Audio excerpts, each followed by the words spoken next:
მოგესალმებით, ვიწყებთ გადაცემას მძიმე კაცთან. დღეს ჩვენი სტუმარია პროფესორი ლევან ბერძენიშვილი. მოგბრძანდებით. დიდი მადლობა. წილხვედრობა როგორ გაატარეთ? მართალი გითხრათ, ჩემთვის ცოტა უცნაური იყო ასეთი გვიანი გახსენება ამ შესანიშნავი ამბისა და მით უმეტეს ამაში დიდი ფულის დახარჯვა. ფიქრობ, საქართველოს ხელისუფლება იუმორის ხასიათზეა, თუმცა პრინციპში ვერავინ ვერ გაუგო ეს იუმორი. ხო გითხრათ, რომ ევროპაში იტყვიან, რომ გაიოცებენ ეს ის მომენტი არ არის, რისთვის ჭირდებოდათ არ ვიცი. ფაქტი არის, რისთვის შეიძლება რომ დაუდასტურონ თავისი ერთგულება ამორჩეველს, მაგრამ მართალი გითხრათ, ამ შემთხვევაში ორივე მხარე ტყუის, იმიტომ რომ წილხვედრობით ქართულ ოცნებას არაფერი არ ეკუთვნის. დღესდღეობით ეს უმაღლესი თანამდებობის პირები, ზოგი ჯვრით დადის, ზოგი ხედრებს აგზავნიან დავით-გარეჯში, ზოგი გემებით დადიან ნაკადულებში და ხო შეიძლება რომ ეს რაღაცა შიზოფრენიად მოინათლოს. არის ფსიქოლოგიაში ეგეთი ტერმინი მეორეული სექსუალური ნიშნები. ესა მეორეული რელიგიური ნიშნები. ეს ურწმუნო ხალხია. აბსოლუტურად უნიშნელოა, რაც დაიჭერენ ხელში. ამ შემთხვევაში ალბათ თამაშობენ ერთმანეთში, ვისაც ხელში რა უჭირავს დაახლოებით ამ დონის თამაში არის, იმიტომ რომ ბიძინა ივანიშვილი ჯვრით და სალომე ზურაბიშვილი ჯვრით ეს უკვე სახუმაროც არ არის. ახლა მე რო რელიგიური კაცი ვიყო, მეწყინებოდა კიდე რაც ახლა ვიღაცა საჯარო პირები დასცინიან ამოდენა რელიგიას. დღევანდელ პოლიტიკურ სურათს როგორ შეაფასებთ? აი რა ხდება დღეს საქართველოში და ვინ რა როლს ასრულებს აი ამ დღევანდელი პოლიტიკური სურათი ასეთია, ხელისუფლება უძლურია, ოპოზიცია სუსტია, მესამე ძალა არ ჩანს, შესაძლოა მოგვიწევს ისე იგი ბრძოლა ამ ვითარებაში. ხელისუფლება უნდა დამარცხდეს ამ ოპოზიციით და იმ ძალებით, რომელიც არის. არის შესაძლებელია. ეს შესაძლებელია, ვინაიდან ხელისუფლებაც ძალიან სუსტია. ამ რეჟიმს რას დაარქმევდით, მოკლედ დღეს რაც გვაქვს? გზალად ავტორიტარული რეჟიმი, მინდა ვიყო ავტორიტარული. მესამე ძალა ახსენეთ და ყველა ელოდება მესამე ძალას, რომელიც არ ჩანს. თქვენ ხო ვერ ხედავთ რამე კონტურებს? მესამე ძალა რომ გამოჩნდეს, ამას რა თქმა უნდა რაღაც ნიშნები უნდა ჰქონდეს. ის პიროვნებები და ის პარტიები, რომლებიც ახლა ჩნდება, რა თქმა უნდა ვერ ჩამოყალიბდება როგორც მესამე ძალა. აშკარა არის, რომ საქართველოში ორი ხელისუფლება ბევრს მობეზრდა, მაგრამ ამათ გარეშე პოლიტიკური თამაში ჯერჯერობით არ იქნება. ის რომ საქართველოს დაძლევს ორ ხელისუფლებიანობა და გახდეს მრავალპარტიული, მესამე ძალით კი არ გაკეთება, არამედ გაკეთება მესამე, მეოთხე და მეხუთე და მეექვსე ძალებით ერთად. შესაბამისად, მომავალ პარლამენტში 5-6 ძალა იქნება წარმოდგენილი და აი მაშინ შეიძლება გადანაწილების დროს გამოვლინდეს კიდე ამ შესაძლებლობა. წინასაარჩევნოდ მესამე ძალამ პირველი ძალობა იკისროს და ვინმე დაამარცხოს, საქართველოს არ ჩანს. საქართველოს მაკრონი არ ყავს. თუ ალეკო ელისაშვილს გონია მაგალითად, ან ვინმეს გონია, რომ შეიძლება იყოს მაკრონი, ეს არ არის სიმართლე, უბრალოდ არ აქვს ახლა ეს. ანუ ტყუილად მაკრონი იმიტომ თქვი, რომ მაგ დროსაც ორი პოლიტიკური ძალა არსებობდა, რომელიც ორივე ჩაიძირა და მესამემ გაიმარჯვა, მაგრამ საქართველოში ასეთი ძალა ახლა არ არის. სააკაშვილის გარეშე გამარჯვება არ იქნება, ბიძინა ივანიშვილის გარეშე დამარცხება არ იქნება. ხო და აი რა უნდა ვქნათ? საიდან უნდა გაჩნდეს ეს მესამე მეოთხე? მე ვფიქრობ, რომ ეს ძალები გაჩნდება პატიოსან პოლიტიკურ ბრძოლაში, უბრალოდ ისეთი დაბალი არის ახლა ბარიერი 3%, რომ მოსალოდნელია რამდენიმე პარტიის შესვლა პარლამენტში და შემდგომში ძალების გადანაწილება კოალიციაში. ანუ კოალიციური ხელისუფლება არის გარდაუვალი ჩემი აზრით. თუნდაც ეს ამ კოალიციაში შეიძლება ქართული ოცნებაც კი აღმოჩნდეს, თუმცა ეს რა თქმა უნდა ყველაზე კოშმარულ სიზმარში შეიძლება წარმოიდგინოთ. დასაშვებია თუ არა, შეიძლება თუ არა მოხდეს, რომ ქართული ოცნება და ნაცები რაღაც მომენტში გაერთიანდნენ. ასეთი რამ ძნელი წარმოსადგენია, მაგრამ მას შემდეგ რაც გერმანიაში სოციალ-დემოკრატები და ქრისტიან-დემოკრატები გაერთიანდნენ, ყველაფერი შეიძლება მოხდეს. საჭიროა თუ არა კიდევ ქარიზმატული ლიდერის არსებობა თუ უბრალოდ იდეა მე არ მგონია რომ ქარიზმატული ლიდერი საჭიროების მიხედვით ჩნდებოდეს. უბრალოდ ხალხი იბადება ქარიზმით. ახლა ამ წუთას დაბადებულებიდან ქარიზმა არცეც არ აქვს სააკაშვილის გარდა. საჭიროა ეს ქარიზმა დღეს-დღეს? არ არის აუცილებელი, მაგრამ თუ იქნება, იმას ვერაფერს ვერ უზამ. როგორც ეს კილემ თქვა ერთხელ ალკიბიადაზე, ლომი ოჯახში არ უნდა გაზარდო, მაგრამ თუ გაზდი უნდა მოუარო. ჩვენ არ გვყავს ახლა ქარიზმატული ლიდერი ქვეყანაში, ერთი გვყავს უცხოეთში. ქართული ოცნების პირობებში რა გაკეთდა და სად წავიწიეთ წინ? ქართული ოცნების პირობებში დამთავრდა დიდი პროგრამა ვიზა ლიბერალიზაციის და ევროპასთან ასოცირების ხელშეკრულება. ეს არის ერთადერთი სერიოზული წარმატება, რომელიც ამ დროს დაფიქსირდა. მართალია ეს რამდენიმე თაობის ნამუშევარი არის და არა მარტო ქართული ოცნების, მაგრამ ფაქტია, რომ ამ დროს დასრულდა. დანარჩენი ახლა ზოგიერთი ინფრასტრუქტურული პროექტი გრძელდება, მაგრამ მთლიანობაში შემიძლია ვთქვა, რომ ქართული ოცნება არის ყველაზე უღიმღამო, ყველაზე შეუმჩნეველი და ყველაზე არადამახსოვრებადი ხელისუფლება საქართველოს უკანასკნელი ხანების ისტორიაში. მაშინ რატო იმარჯვებს ყველა არჩევნებში? მოწონს ეს? არა მგონია, მე ვფიქრობ იგი იმარჯვებს, იმიტომ რომ მან შესანიშნავად იცის რესურსის გამოყენება და მე ვფიქრობ, რომ კრიტიკული იქნება მისთვის 2020 წელი, როდესაც ეს რესურსი არ აღმოჩნდება საკმარისი. რესურსი ძველი ბიჭები და ეგრეთ წოდებული შპანა საარჩევნო უბნებზე ახალი არ არის, ძველია. გამოიყენეს ეს ტექნოლოგია, ნაცების დანერგილი, გააღრმავეს და განავითარეს. შპანა არ იცვლება თავისი არსით, ახლა ეს შემადგენლობა, ასე ვთქვათ, სამარცხვინოა, როდესაც ხელისუფლებას ეს ხალხი იჭირდება, ეს ხალხი თავისთავად არის სამარცხვინო. ყველა ვინც დადგება საარჩევნო უბანთან, შპანა იქნება თუ კოორდინატორი იქნება, კაცონა თქვა სამარცხვინოა, მაგრამ მათ არ ცხვენიათ. აი მთელი პრობლემა ეს არის, რომ საზოგადოებას არ აქვს უნარი ადამიანს აგზნობინოს, რომ იგი სამარცხვინოა. და იმ ადამიანსაც ბევრი უნარი არ აქვს, მაგრამ ეს შეზღუდული რაოდენობა ეს არ ეყოფა, რა თქმა უნდა. მე ვფიქრობ, რომ კიდევ უფრო გაღიზიანდება ხალხი ბოლო გადაწყვეტილებებით, რომელიც ეკნება საქართველოს. მათ აღარ დარჩათ კარგი სვლები, ჭადრაკის ენაზე ვთქვათ, ცუნცვანგის, ანუ მარტო ცუდი სვლების შანსი აქვს. კი ბატონო. ბიძინა ივანიშვილზე რა სიტყვით, რა არის მისი მიზანი? მე ასეთ შტაბ-ბიჭდება დამრჩა საბოლოო ჯამში, რომ მისი მიზანი ფინანსურის გარდა მე ვერ დავინახე. ეს არის კაცი, რომელსაც ახლა სულიერება არ აინტერესებს, ნამდვილად ვიცი, წიგნი წაკითხული არ აქვს, არ აინტერესებს. წიგნს თუ მისცემთ, გეტყვის, რომ ჩემ ცოლს მივცემ, ის წაიკითხავს და მომიყვებო, რაც ასევე ტყუილია, იმიტომ არ წავიკითხავს და არ მოუყვება. არ არის ეგეთი პრაქტიკა ცხოვრებაში, არ მოусმენს უბრალოდ. გარდა ამისა, აშკარად ჩანდა იმ ინტერესების მიხედვით, თუ რას აფინანსებს. მე ერთი წელი მის ფონდის დირექტორი ვიყავ. იმის მიხედვით, ისი დაფინანსებას, რომ მას არ აინტერესებდა სტუდენტები, მას არ აინტერესებდა მეცნიერება, მას აინტერესებდა თეატრის მსახიობები და ცირკის მსახიობები. მას სხვა შორის მწერლებიც ნაკლებად აინტერესებდა. ეს პირდაპირ მიუთითებს, რომ აშკარად, ასე ვთქვათ, საჩვენებელი ფიგურა არის, დახმარება, რომელიც მან ეკლესიას გაუწია, საჩვენებელი ხასიათის იყო და კონტროლს გულისხმობდა, იმიტომ არ არის მორწმუნე ახლა, იმიტომ 400 ეკლესია, იმიტომ არა რომ ძალიან წამდა, არამედ იმიტომ რომ იცის საპატრიარქოს ძალა და მისი დაქვემდებარებაში მოქცევა შეუძლია. ეს ძალა მან გამოავლინა, როდესაც ანტიდისკრიმინაციულ კანონს მისი პარტია მხარს არ უჭერდა და ერთ დღეში ყველამ დაუჭირდა და 115 ხმით ნულის წინააღმდეგ პარლამენტს 12 კაცი უჭერდა გულწრფელად მხარს. მივიღეთ ეს კანონი. ამ მაგ დროს გამოჩნდა, რომ მას აქვს გავლენა საპატრიარქოზე და სხვებზე. ჩემი აზრით, ძირითადი ინტერესი მაინც არის ფინანსური. მას უნდა რომ მისი ფინანსური ინტერესები იყოს დაცული და გაიზარდოს. რა არის ეს ხალხი რომ ამბობს რომ მილიარდერი რომ მოდის რომ აი არ მოიპარავს უკვე აქვს არ არის ასე. მილიარდერი ნიშნავს კაცს რომელიც ახალ მილიარდებს ეძებს და ეს თუ ასე არ არის მაშინ ის არ არის ზვიგენი და მილიარდერი და მაშინ ის უბრალოდ ყოფილა ვიღაცა სავლე რომელიც პავლეთ მოიქცა და ასეთი მილიარდერი მე არ გამიგია. სოროსი ვიცი ერთი რომელსაც ისე შერცხვა თავისი მულტიმილიონერობის და შემდგომში მილიარდერობის რომ თანაკლასელებთან შემცხვა ასე მითხრა პირადად რომ ფონდი შექმნა და ბიზნეს ფონდი ვიცით რა ხასიათისაც იყო აშკარად პოლიტიკური მიზნებს ისახავდა. რა აზრი გიჩნდებათ როცა უყურებთ პარლამენტის სხდომებს? ნუ მართალი გითხრათ ისეთი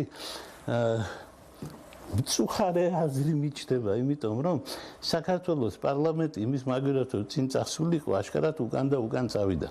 მე შემიძლია გითხრათ რა ხდებოდა პარლამენტის თავმჯდომარეების შემთხვევაში, იმიტომ მაინც ეს გარკვეული სახე არის.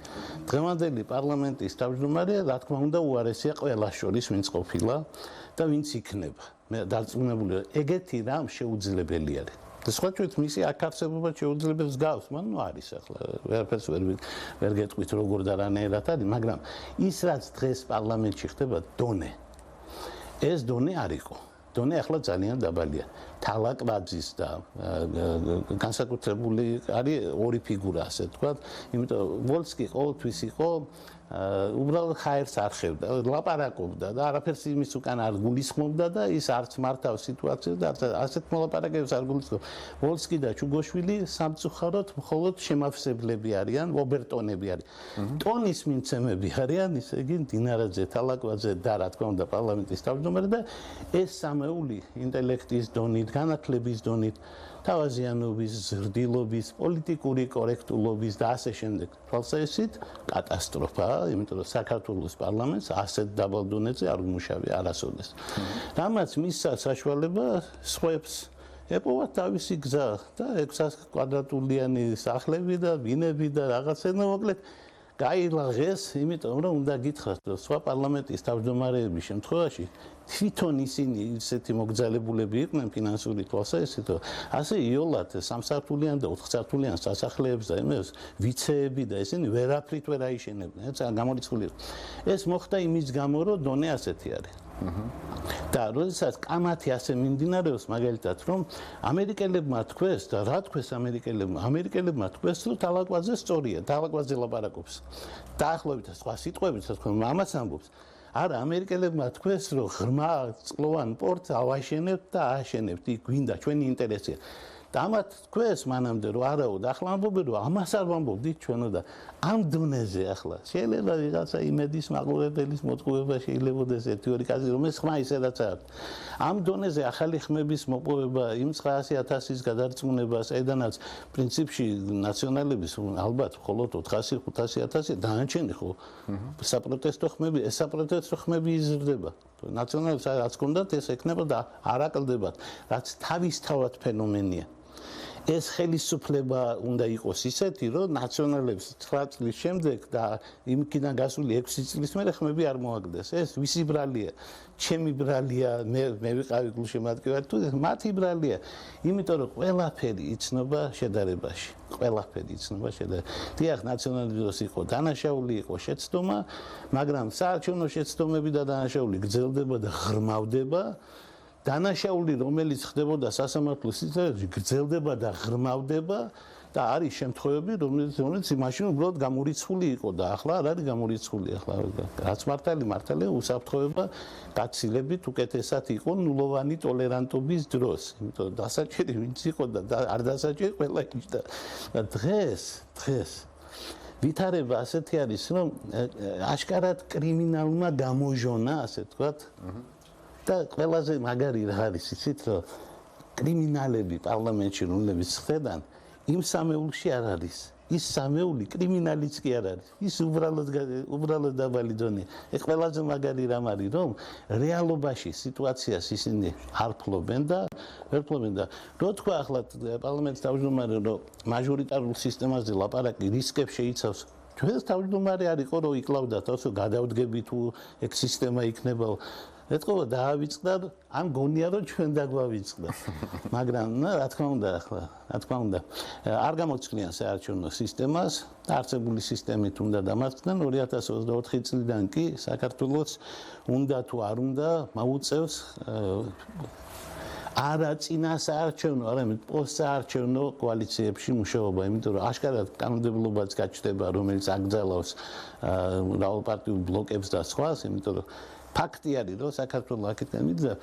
მე არ გამოვრიცხავ, რომ რამე ექსტრა და არაორდინარულის მიღებაც მოგვიწევს, მაგალითად, სავალდებულო საარჩევნო მონაწილეობის და სხვა. არ გამოვრიცხავ იმ უბრალოდ მიზეზის გამო, რომ ხანდახან კატასტროფული შედეგები გვაქვს იმის გამო, რომ ხალხი არ მონაწილეობს არჩევნებში და ზუსტად ის ხალხი, რომელიც არ მონაწილეობს, შემდეგ აპროტესტებს არჩევნების შედეგებს. ანუ არააქტიური კი არ არის. არა, უბრალოდ უსინდისოა. აქტიურობს კრიტიკაში და არ აქტიურობს საარჩევნო ყუთთან მისვლაში. რაც თავისთავად მე ვფიქრობ პოლიტიკური თვალსაზრისით წარმოუდგენელია. მე იმედი მაქვს იმ ახალგაზრდობის, რომელიც ახლა ხდება იმ ასაკის საარჩევნო ასაკის, იმიტომ ნელ-ნელა რა თქმა უნდა გაიზრდება მათი რიცხვი. ის რომ მე წყვიტო ახლა ის რა იქნება 20 წლის მერე საქართველოში უცინდისობა არის და მე არ ვიქნები ამ 20 წლის ვინც უნდა იყოს 20 წლის შემდეგ, ისინი უკვე უნდა იყვნენ დაინტერესებული რა ქვეყანა აშენდება. და მე ვხედავ ამ ახალგაზრდებსაც რამდენიმე ადგილას ვასწავლებ და ვხედავ იმათაც, ვინც კარგია, იმათაც ვხედავ, ვინც ისევ ისა ერთხელ ვიქტორ ეროფეევმა რუსებს ორი კარგი ეროფეევი ყავთ, ერთი ცოცხალი და ერთი მყარი და ამ ცოცხალმა თქვა ასეთი რამ, რომ გამსამოლ умер, но жив. და ყველაფერს ვიცავ, ალბათ ისე იგი ძირითადად პარლამენტის ის თავმჯდომარე და უმრავლესობა და ფრაქციის თავმჯდომარეს გულისხმობდა ჩვენ როა.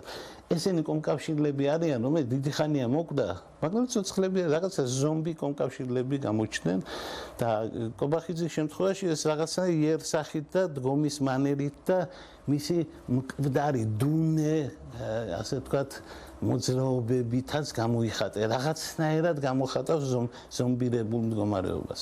საქართველოს თვითონ არის ამ მდგომარეობაში, მას გამოცოცხლება ჭირდება.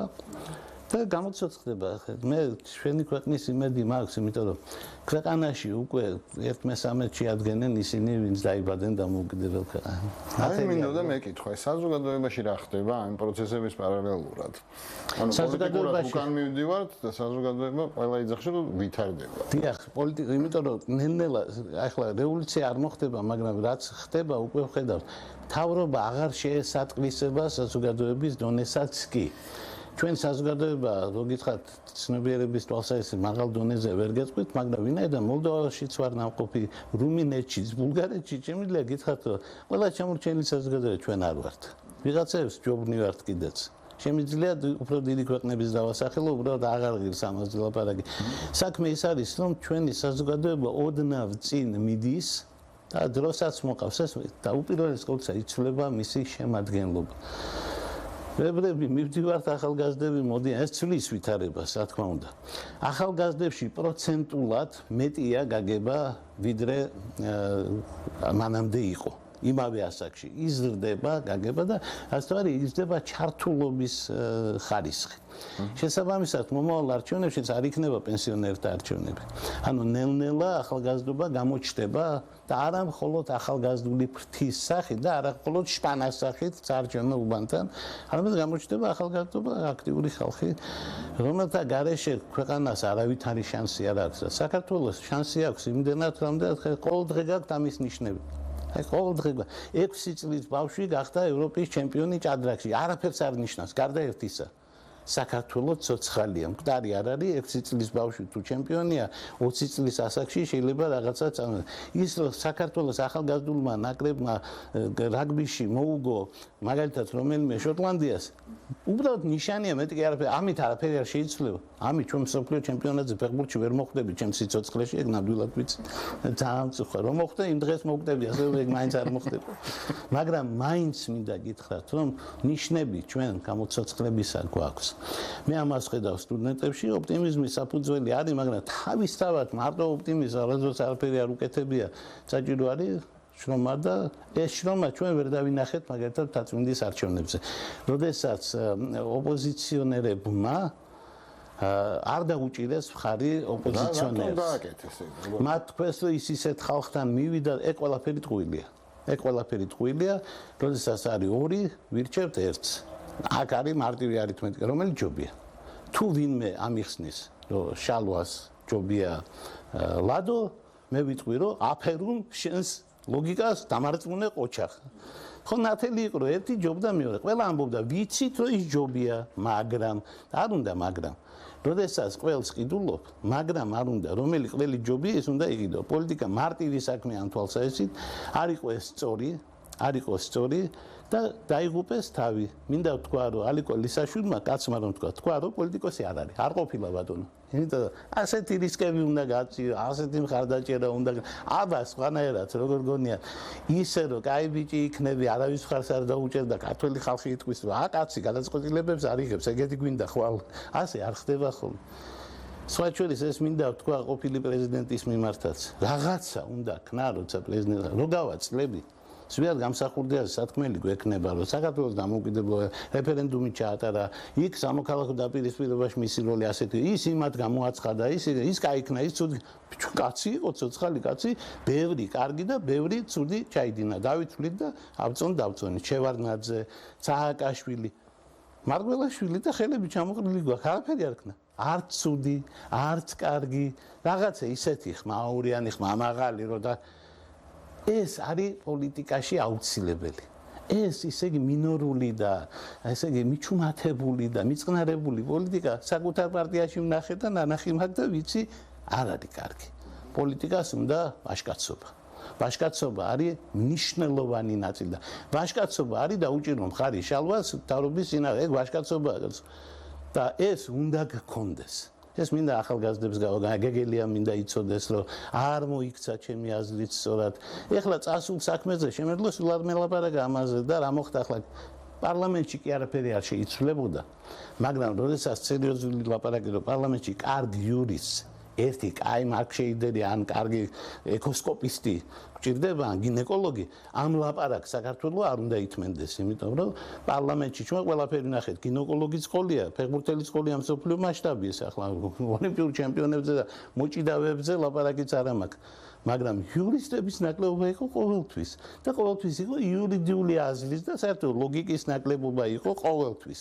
პარლამენტში ასე ვია, იურისტი არ ჭირდება. მთელი მსოფლიოს პარლამენტები სავსეა იურისტები და რაღაც საქართველოს პარლამენტს არ დაჭირდა ესე. ხო, მაგრამ ეს პოლიჯოხის სისტემა რომ ვისაც იტყვის ის გავახლა, ხო ვიცით რომ 1%-საც ვერ მიიღებდა კახაძე რომ გასულიყო დამოუკიდებლად. და მიიღო 61%, როცა დაუჭირა მხარი მმართველმა პარტიამ. სალომე ზურაბიშვილის შანსი იყო მაქსიმუმ 3% და მიიღო ბევრი პროცენტი, რა თქმა უნდა. ეს ყველაფერი აჩვენებს რას? და ბიზნეს პროცენტი ამ ხელა არ არის. ეს ყველაფერი აჩვენებს ერთ ამას, რომ ქართველი ხალხი მათემატიკური გამოცანის წინაშეა. წავლენ არჩევნებზე მიიღებენ იმ შედეგს, რომელიც უფრო მოეწონებათ. არ წავლენ და ყოველთვის ასე იქნება, ეს 60% საიდანაა, იქიდანაა 50 არ მიდის. და გასაგებია რომ ის 30 რომელიც გაუნმოცდაათდება და გასამოცდება ხოლმე. ახლა მაგას ძალიან მარტივი ამბავი არის. იმიტომ გითხარით რომ არ გამოვრიცხავრო საჭირო აღმოჩნდეს აუცილებელი დასწრება. არის კარგი ქვეყნებში ზოგიერთში, ავსტრალიაში არის მაგას. საბერძნეთში თითქმის არის, იმიტომ რომ როდესაც არ მონაწილეობ არჩევნებში, მე სახელმწიფო გარანტად არ გიდგება, არც ერთ კერძო სტრუქტურა, საერთოდ არ გიდგება არაფერში, ამიტომ თავპირისპირებით მირბიან ჩემი ნაცევები და მირბოდნენ საბერძნეთში, როცა იქ არჩევნები იყო. მე ვფიქრობ, რომ თანამედროვე საქართველოს აკლია პოლიტიკურ კულტურაში ერთი მომენტი. არ დადგა ის მოუბრუნებლობის წამი, როცა გაირკვევა, რომ პოლიტიკის გამკეთებელი არიან პოლიტიკური პარტიები. საქართველოს ჯერ კიდევ არის უნდობლობა პოლიტიკური პარტიების მიმართ და გონიათ, რომ ესე ცალკეული ფიგურები, ვარსკვლავ ბიჭუნები გამოჩნდებიან და არ გამოჩნდნენ, ხო ხედავთ ისე იგი, არ ჩნდებიან. პარტიის გარეშე არ ხდება. სააკაშვილმა თავი შეინარჩუნა იმით, რომ ნაციონალურ მოძრაობა არსებობს. წარმოიდგინეთ, არ არის ნაციონალურ მოძრაობა, სააკაშვილი არის უცხოეთში და რა? არაფერი, ნული ხმა ექნებოდა. და არა აქვს ნული ხმა. და მიუხედავად იმისა, რომ ჩვენი ხელისუფლება მუდმივად ლაპარაკობს, იგი ძალიან უმნიშვნელოა, ეს უმნიშვნელო კაცი დღე-დღე BBC-ზე, CNN-ზე და ასეთ ადგილებზე ზის ხოლმე და არ ვიცი ახლა როდის იჯდა ბოლოს რომელიმე თალაკვაძე სადმე საერთოდ. მეგონი თქვენთანაც ამჯდარა ჯერ. მე გირჩევთ მოიწვიოთ, რომ შეიქმნას მან ბიოგრაფია ეს მომენტი, ჰარტოკის მაგვარი რაღაცა გამოცდილება. რომელ ნაწარმოებს გაგონებს დღევანდელი საქართველო? იცით, მე მაქვს თარგმნილი თავის დროზე ბაყაყების და თაგვების ომი. ბაყაყების და თაგვების ომი ეს არის ჰომეროსის ენით, მისი ამაღლებული სტილით დაწერილი ომი ბაყაყებს და თაგვებს შორის. ანუ ძალიან პატარა კაცებს შორის ძალიან მნიშვნელოვანი ომი არის და იქ სათანადო სახელები არის, მაგალითად ტალახში გდებიოსი და ასე შემდეგ, ამ ტიპისა და ძალიან ხშირად კონდლის კაცების ეს ომი, რომელიც ახლა მიმდინარეობს და განსაკუთრებით ჩვენი პოლიტიკა არ არის ახლა იმ დონის და უცებ ამ ბაყაყების და თაგვების ომში კაცმა რომ თქვას 1-2 ნამდვილი მეომარიც არის რა. ამ ნამდვილი მეომრები და ერთი ძალიან დაგვისუსტდა, ესე იგი ოლიმპოდან კი დაყურებს, მაგრამ თან დასუსტდა და დაგვისუსტდა. ფიზიკურადაც არ გამოიყურება ისე როგორც ადრე გამოიყურებოდა, არ გავს იმ კაცს 10 საათზე რო იძინებს და 6 საათზე რო იგვიძებს. ხოლო მეორე ნელ-ნელა ფორმაში შედის და რაც უფრო იკლებს წონაში მიხეილ სააკაშვილი, მით უფრო ფითრდება ბიძინა ივანიშვილი. ესე ნამდვილი მეომრები არიან. დანარჩენი ბაყაყების და თაგვების ომია, რა თქმა უნდა. აი ტექნოლოგიური განვითარება ეხლა რისი მოსწრეთ თუ არ რას უზამს ადამიანს როგორ ფიქრობთ ტექნოლოგიური განვითარება თუ არა ისევ ყველაზე განვითარებული არსება ახლო მომავალში მე ვფიქრობ რომ ადამიანი გამოიყენებს ტექნოლოგიურ განვითარებას სწორედ იმისთვის რომ უკეთესი გახდეს ანუ სეკაცის იდეა პრინციპში არის არა მარტო ზნეობრივი იდეა სეკაცის იდეა ტექნოლოგიური იდეაც არის ერთხელ პოლვალერიმ თქვა ადამიანს რომელსაც ერთხელაც არ უცდია ღმერთებს დამსგავსებოდა ნაკლებს ვარქმევ ვიდრე ადამიანს ანუ ნაკლებია ვიდრე ადამიანი თუ არ ცდილობს ღმერთებს დაემსგავს მე ვფიქრობ რომ ტექნოლოგიური ადამიანი გაჯეტებიანი ადამიანი სწორად ტექნიკის გამოყენებელი ადამიანი ძალიან წინწამსვლელია თუმცა ერთი პერიოდი ამან შექმნა ილუზია რომ ისტორია დამთავრდა ახლა ყველაფერი გვაქვს აგერ იმდენი ხორბალი გვექნება ყველას ვაჭმევთ ეს არ აღმოჩნდა მართალი ტექნოლოგია ყველაფერთან ერთად საშიშია იგი შეიძლება ველურის ხელში აღმოჩნდეს გაიხსენეთ 11 სექტემბერი და თვითმფრინავები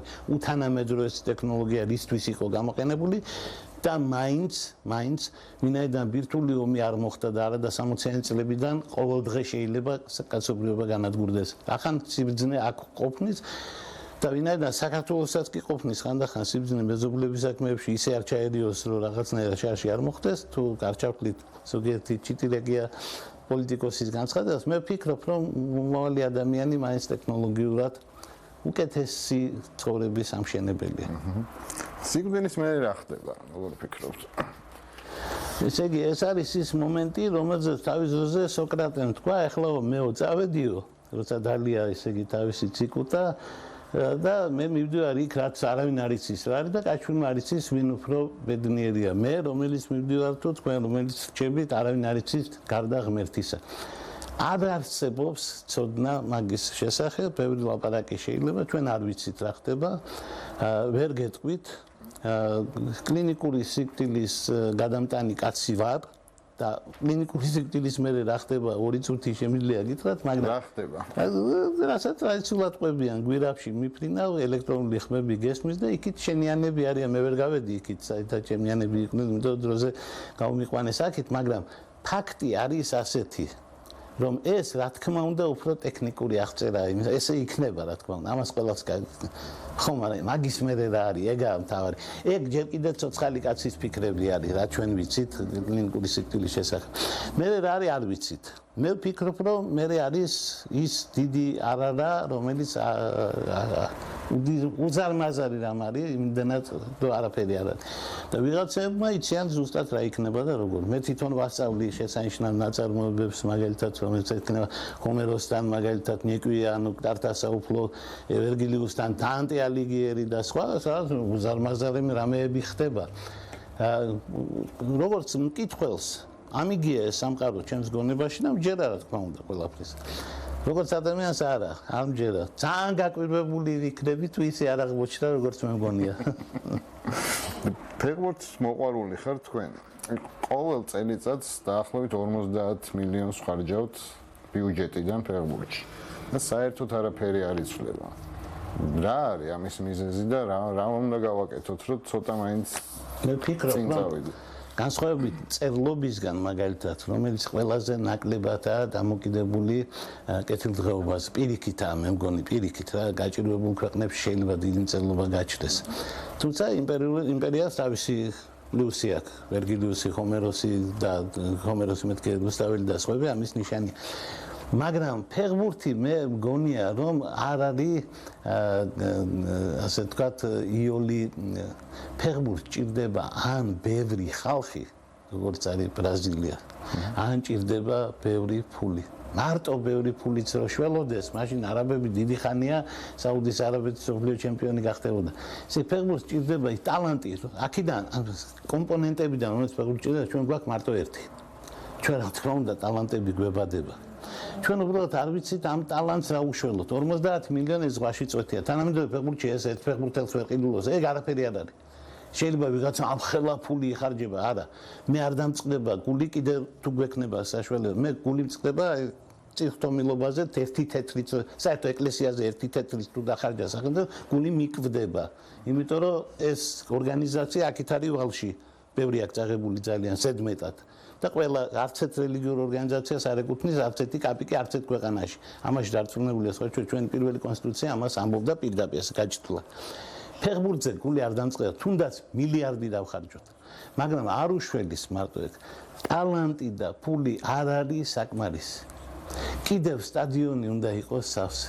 კიდევ საქართველოს უნდა იყოს ქვეყანა. და კიდევ იცით რა ხელა მნიშვნელობა ფანები რომელიც ჩვენ გვყავს ეს არის ის ნაწილი, ის 2% ფანობისა, რომელიც ყავს ლივერპულებსა და სხვას. დანარჩენი 98% ჩვენ ყავს მარტო გიჟები და არ ყავს ჩვენ ნორმალური მაყურებელი არ ყავს. სტადიონზე დადის მარტო ფანი, ანუ თავგადაკლული, რომელიც პატივსაცემი ადამიანი ჩასახუტებელი, იმიტომ გიჟდება ამ თავისი სუსტი გუნდისთვისაც კი. და ახლა წარმოიდგინეთ, რამდენი კაცი გვაკლია. საბჭოთა კავშირს ჰქონდა ეს პოტენციალი, რომ ჩვენ უპირისპირდებოდით მოსკოვის დინამოს, სპარტაკს, ну გასაგებია ნაციონალური ამბავი და მთელი საქართველოს ფაქტობრივად საქართველოს ნაკრები იყო. ჩვენ ახლა გვჭირდება ამ დონის ჩემპიონატი. საიდან გავაჩინოთ ეს ჩემპიონატი? ხო ხვდებით რომ ძალიან ძნელია პატარა ქვეყანამ შექმნას დიდი ჩემპიონატი, დაზარდოს დიდი ფეხბურთელები, რამდენიც უნდა დახარჯოს ფული, პოტენციალი პატარა, ძალიან პატარა პოტენციალი. განსხვავებით ხო გითხარით, პოეზიაში თუ გინდა 5 კაცი მისმენდეს, მე თუ რუსთაველი ვარ, მე არავის ნაკლები არა ვარ. ხოლო ფეხბურთში არ არის ასე. მე მჭირდება მაყურებელი, მე მჭირდება ფული, მე რაღაცა ფული უნდა ვღირდე. სანამ ერთ ქართველ ფეხბურთელს არ გავსდით, რომელიც 100 მილიონი ეღირება, მანამდე ჩვენი საშველი არ იქნება და რატომ გონია რომ თავისთავად გასწორდება ვერ გეტყვით. არ გასწორდება. რაც შეეხება ფეხბურთის ფედერაციას ხო? თვარიდან, მარსიდან თუ მოვიყვანთ ხალხს, ქართულ ფეხბურთში ნამყოფი ხალხი ფეხბურთის ფედერაციაში არ ვარგა, ვინც უნდა იყოს. რა დამსახურებაც უნდა ქონდეს. ყველაზე უკეთესები ვნახეთ მაგ საქმეში და ყველაზე უარესები. არც ერთი არ ამართლებს. ანუ ეს სისტემა მე ვფიქრობ, რომ არ არის გამორიცხული, როგორც სასამართლოში რო არის იდეა და კარგი იდეა, რომ უცხოელი მოსამართლეები მოვიყვანოთ, ქართული ფეხბურთის ხელმძღვანელობაში დიდი ხანია პროფესიონალებია მოსაყვანი უცხოეთიდან, იმიტომ რომ ქართულ ფეხბურთს რო გაეკარება ადამიანი, იმისგან ქართული ფეხბურთის ხელმძღვანელი არ დადგება. ისე როგორც თბილისის სახელმწიფო უნივერსიტეტს მთვარიდან უნდა ჩამოუყვანოთ ხელმძღვანელი, რომ რამე ეშველოს. და საქართველოს განათლების სამინისტროს რამე რო ეშველოს ეთყობას რაღაციდან უნდა მოვიყვანოთ. საქართველოში მიუხედავად იმისა, თითქოს არის პოტენციალი, ვერ პოულობენ, ვერ. აი განათლების მინისტრის საკითხი სასაცილოა, 20 წელი ერთი მინისტრი როგორ ვიდოდა, ერთი კაცი. ეხლა იცით ვინ არის? კი, ვიცი, ბატიაშვილი არის ყველაფრის მინისტრი, განათლების, კულტურის, მეცნიერების, სპორტის და საერთოდ. წიხტომილობის და ყველაფრის. Game of Thrones თუ უყურებთ? დიახ, მე ის ვარ სერიოზული მაყურებელი და მკითხველი ვარ ამ წიგნში. ვის გულშემატკივრობდით? იცით, რაღაცა მეოთხე სეზონამდე დეინერისის გულშემატკივარი ვიყავი და შემდეგ, როდესაც დავინახე საით წავიდა საქმე, ჯონ სნოუზე გადავერთე, რომელიც მით უმეტეს მოგეხსენებათ, ვინც აღმოჩნდა, ახლა არ მინდა ვიღაცებს ნანახი არა, სპოილერი არ თქვაო და არ მომკლან მაგის გამო, მაგრამ მინდა გითხრათ, რომ ძალიან უცნაური ლიტერატურა აღმოჩნდა და სერიალიც. იმიტომ რომ მან შეძლო თანამედროვე პრობლემები შემოეპარებინა და ვერაფრით ვერ შემოიტან, დღეს ვერ დაწერ დოსტოევსკის რომანს. შეუძლებელი დაქცინება. მაგრამ დრაკონებით თუ დაწერ შეიძლება თურმე. აი ეს გააკეთათ. ფაქტობრივად დააბრუნა კლასიკური ლიტერატურა დრაკონების და ასე შემდეგ, ან მაგიის დახმარებით. ძალიან კარგი ექსპერიმენტი იყო. მომეწონა უპირველეს ყოვლისა, რომ პიროვნება მასთან არ არის როგორც სუარონი და ანუ ბეჭდები ბრძანებლის არ გაიმეორა იდეოლოგია ბოროტსაც დიაკეთებენ. ანუ არ არიან კეთილები და ბოროტები. აი ჯეიმი ლანისტერი. კეთილიც არის, ბოროტიც არის. რამდენსაც გინდათ იმდენ ბოროტებას დაუთვლით, ვისაც გინდათ. მათ შორის ახლა თავისი ხელით რო კვეთენ ხოლმე თავის ეს სტარგები, რომელიც იორკების შთამომავლები არის, მე ყოველთვის ვიცოდი, რომ ლანკასტერების და იორკების ომში იორკები ჯობდნენ. მაგრამ მე მეგონა ეს ჩემი აზრი. ეს აღმოჩნდა ხედავთ იმისი აზრით, რომ სტარკები რა თქმა უნდა უკეთესი შემადგენლობა დაგვიხატეს, ვიდრე ლანისტერები. თუმცა ხო გეუბნებით, რა ვნახე მაგ დროს, ეს დიდი ფენომენი იყო, იმიტომ ფან-კლუბი შექმნა. მე ვიცი ახლა ისეთი ქალი არსებობს, მაგალითად ჯემი ლანისტერის ფანი, რომელიც ამას ბავშვი სწორად გადააგდო, დიახაც, ასე იყო საჭირო. ნუ ფანობა ხო იცით რა არის არა, ახლა ფეხბურთის ფანებმა უკვე ყველაფერი ვიცით, რა თქმა უნდა. ამიტომ მე ვთვლი, რომ ეს იყო კულტურული ფენომენი, რომელმაც სერიოზულად წინწაწია ტელევიზია, სერიოზულად წინწაწია ისეთი მომენტები, როდესაც საქართველოში, რომელსაც ერთი თეთრი არ გადაუხდი ამ ფილმების სანახავად, მთელი ქვეყანა ფეხზე იდგა და აკრიტიკებდა, რაც საჭიროა და რაც საჭირო არ არის. თავისთავად უკვე კარგია, რომ რაღაცა მაინც გვაინტერესებს. ჩვენ შეძლო ჩვენი დაინტერესება. ნუ ვიღაცებმა ჩვენებმა მკაცრებმა თქვეს, რომ ეს არის ძალიან დაბალი დონე და ნუ ამას ახლა დაბალი დონის ხალხი უყურებს. არ არსებობს დაბალი ჟანრები, არც ლიტერატურაში, არც ტელევიზიაში. ტელევიზიაში შოუ. რას ქვია დაბალი? მილიონები გიყურებს და ბრაზილიაში 100,000-იანი კაცი კოპაკაბანაზე ფეხბურთივით უყურე, ნათელია რომ ეს დიდი და წარმატებული შოუ იყო. ნუ ფინალმა დიდი ვნებათა ღელვა გამოიწვია, როგორც იყო საჭირო. მოგეწონათ ფინალი. მე კი, იმიტომ რომ მე ვიცოდი საითკენ მიდიოდა, ხვდებოდი რომ ამას ექნება რეალისტური ფინალი. დაახლოებით ისე ცხოვრებაში როგორ და აი კაცის გლეხი კაცის ფერი არ. ხო, ჯონ სნოუსთვის რო არ იქნებოდა ტახტი, ამას მე ხვდებოდი, იმიტომ რომ ტახტი საქართველოში იყო დავით აღმაშენებლისთვის. ტახტი თუ გინდა, უნდა ჩაიბარო ქუთაისი და ქვეყანას უნდა ჩააბარო იმპერია. და მერე უნდა დაწერო გალობანის სინანულისანი. ხო, ანუ და თავიდანვე თუ გალობანის სინანულისანის კაცი ხარ, ანუ ჯონ სნოუ თუ ხარ, ტახტზე ვერ დაჯდები. მაკიაველიმ თქვა, რომ თუ 64-ში მოხვედრას აპირებ, ტახტზე არ დაჯდე. იმიტომ რომ ტახტზე ჯდომით 64-ში კი არა, შენ უნდა იფიქრო შენი ქვეყნის ინტერესებზე, სახელმწიფო ინტერესი. სახელმწიფო ინტერესი პირდაპირ ჯოჯოხეთში მიგიყვანს, რა თქმა უნდა. იმიტომ რომ არ არის თქვა კაი საქმეების საგეთებელი სახელმწიფო ინტერესებიდან გამომდინარე კერძო პირთან მიმართებაში. ამიტომ თან კეთილი და კაი კაცი, კაი ბიჭი იყო. თან ახლა ტახტზე დაჯდე არა.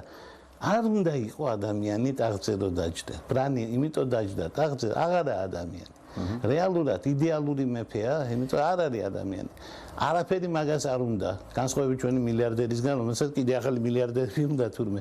იმას არაფერი არ უნდა. ასე რომ ლოგიკური იყო, ნუ რა თქმა უნდა, ყველაზე მტკივნეული არის, რომ ეგეთი სათამაშო, რომელიც 10 წელი თუ 8 წელიწადი გაქვს, რო წაგართმევენ ბოლოს. მტკივნეული იყო, რომ დაამთავრდა. რო ითხოვდნენ, რომ ახალი გადავიღოთ, იმიტომ კი არ ითხოვდნენ, რომ სწორად დაამთავრდა. ყველანაირი დასასრული იქნებოდა გაკრიტიკებული. უბრალოდ რომ თავდება ეგეთი ძალიან მტკივნეული. ღირსეულად დამთავრდა შეუდარებლად სხვა პროექტებისა. მე ვიტყოდი რომ თუნდაც HBO-ს ძალიან მაგარი პროექტი როგორც იყო თქვა სოპრანოს კლანი ვერ დამთავრდა კარგად, იმიტომ რომ რაღაცნაირად მაინც მისამშაბათ და ქართულად რო თქვა და აქ მეტნაკლებად მოეყარა თავი, მით უმეტეს ეს ხო ორმაგი ნაწარმოებია. ეხლა ბინარული და ასეთი ომები მიმდინარეობს და ესეც ეგეთია. ეს აქ დამთავრდა. ახლა წიგნებს ველოდე, 2 წიგნია გამოსასვლელი და ამ წიგნებში ცოტა სხვანაირად დამთავრდა. იგივე იქნება, რა თქმა უნდა, მაგრამ განმარტებები მეტი იქნება.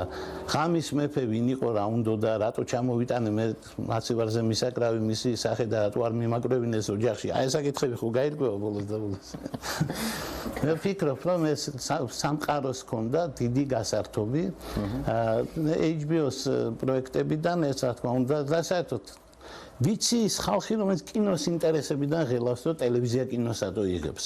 ესეც მესმის ძალიან კარგად, მაგრამ ვინ გააჩერებს, აბა ახლა დრაკონის ჯგუფში 80 კაცი იყო დავითვალე. ანუ ის რომ დრაკონმა იფრინოს 80-მა კაცმა უნდა დახატოს. ახლა გასაგებია რომ წარმოებაში ასეთ რაღაცა ტელევიზიის და მილიარდიანი პროექტების როგორ როგორი შოვიდა მსახიობი, მაგალითად კოსტერ ვალდაუ 50 მილიონ დოლარს. წარმოუდგენელი თანხები არის, ხო? ძალიან დიდი თანხები შოვით. მე ვფიქრობ რომ ტელევიზიამ გვაჩვენა კბილები. საქართველოს რა თქმა უნდა მოგებული დარჩა, არც ტელევიზია ჩვენსაც არ უყიდია, ისე უყურეთ. ქართულადაც ჰქონდა, რუსულადაც ჰქონდა, ინგლისურადაც ჰქონდა და თუ სადმე სპოილერი იყო, სხვა შორის მინდა იცოდეთ, როგორ ჩდებოდნენ სპოილერი. ფრანგებს, იტალიელებს, ესპანელებს და გერმანელებს ჰქონდათ სიმულტანური გამოშვების უფლება. რუსებს არა. ამიტომ ესპანელმა ჩაუშვა უპირველეს ყოვლისა. ეგენი ყოფილა ყველაზე ენასტრუკვილს ვერ აჭერენ ის ხალხი. ძირითადი სპოილერი მოდიოდა ესპანეთიდან. ასე რაღაცეები სამწუხაროდ ბოლო სერიის ორი თავარი მომენტები წინასწარი იყო ცნობილი ჩემთვისაც. რასაც არ შეუშლია ხელი. თან მინდა ვთქვა რომ ბევრ რამესთან ერთად ასეთ ფილმში წარმოვიდგინე რომ 20-40 მუსიკოსი იქნებოდა ჩართული და თან კლასიკურ მუსიკას გამოგდა. ერთმა კომპოზიტორმა დაწერა მთელი საუნდტრეკი რამინ ჯავადი, რომელიც როგორც ჩანს გენიოსია და უნდა ვთქვა რომ ბევრი რამ თქვა რეჟისორული თვალსაზრისით საპოჩნიკის გადაღებულები ერთი-ორი მიგნება ვთქვა, ერთი-ორი ულამაზესი კადრი დეინერისტი რო გამოჩნდება და უკან რო დრაკონის ფრთები აქვს და სხვა. რა თქმა უნდა აჩვენებდა იმას რომ ესთეტიკური თვალსაზრისით კაცობრიობა რაღაცა მიდის და უკვე უბრალოდ ახლა ესეთი კინგ-კონგით ვეღარ იყიდია ძალიან ერთად ადგილად დრაკონი სწორად რო ვერ გაფრინდა თქვა ან რაღაცა პერსპექტივა დაიდგა ავღელდით და როდესაც ჭიქა გამოჩნდა ასე თქვა სტარბაქსის მაშინ აღელდა მთელი მსოფლიო აბსოლუტურად დარწმუნებულია განზრახარი გაკეთებული სწორედ მაგის გამო რომ რაღაცნაირად როგორც ამას აკეთებდნენ ზოგიერთი მწერლები თლად გენიოსები არიან ბრეხტი მაგალითად რაღაცნაირად ასე ვთქვათ ილუზიის დარღვევაზეც მუშაობენ ხანდახან სპეციალურად ეს ზრდის ინტერესს ეს ზრდის სკანდალს და მთელი ამბავი არის ეს უზარმაზარი მოვლენა იყო ჩემი აზრით ძალიან დიდი მადლობა მოხვედით სტუმრად ისურვებთ წარმატებებს გაიხარეთ დიდი მადლობა